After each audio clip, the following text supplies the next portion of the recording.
Inusisa sa pagdinig ng Kamara kung paanong hindi na mauulit ang umunoy pagre-recruit ng China sa ilang taga-gobyerno para maging informant kapalit ng pabuya. Sabi ng Department of Defense, nasugpo na yan pero mahigpit ang pagbabantay para masigurong walang sensitibong impormasyon na makukuha. Nakatutok si Jonathan Andal. Sa budget hearing ng House Committee on Appropriations para sa panukalang pondo ng Department of National Defense sa 2027, kinumpirma ni DND Secretary Gilberto Teodoro ang pagre-recruit ng China ng mga impormante na nagtatrabaho sa gobyerno ng Pilipinas. My question is about a report that China is recruiting Filipino government workers to leak official documents and information and turn them over to China. Paano tayo nalusutan po nito? Yung report po na yan, I cannot give further details, ngunit po totoo po yan nangyayari po. At kami po ay nagbabantay ng matindi. Sa email ng DND, idinaan ang pagre-recruit ng China kapalit ng pabuya. Iniimbita sila na mag-sideline in various topics. No? Kung pwede sila gumawa ng paper sa sinasabing think tank hanggat sa na nagkaroon ng mas detalyadong impormasyon ang hinihingi. Awa ng Diyos po, ito'y nasugpo at wala namang pong sensitibong impormasyon na nakuha.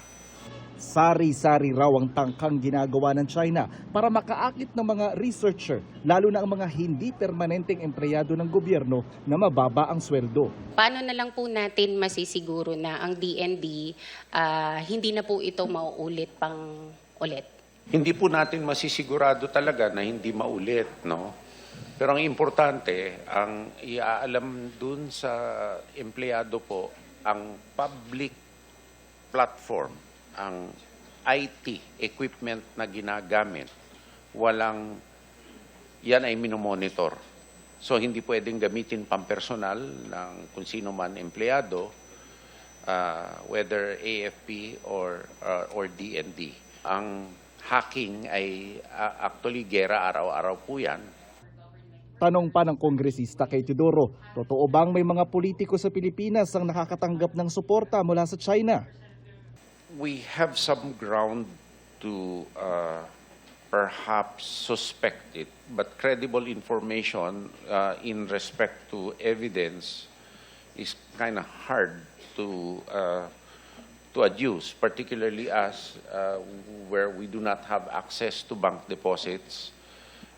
I think it is best addressed by financial authorities, actually, Your Honor.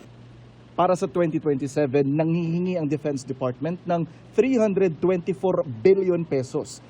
50 billion dito ang para sa AFP Modernization Program. Pero kulang pa yan, sabi ni Teodoro, dahil kailangan daw nila ng 126.9 billion pesos para maipatupad ang modernisasyon. Pinag-iingat naman ng Armed Forces of the Philippines ang publiko laban sa tinawag nitong foreign malign influence activities o mga pagtatangkang magpalaganap ng maling impormasyon upang makaimpluwensya. Napansin daw nilang dumami ito nitong nakalipas na 4 na buwan. Sa gitna yan ng mga akusasyon ng Chinese Embassy laban sa mga opisyal ng Pilipinas tungkol sa West Philippine Sea. Mag-ingat po tayo sapagkat ang objective ng foreign malign influence is to divide us as a people. Pag-away-away ang mga Pilipino, to shape the narrative, to change public perception, and ultimately to advance their own interest.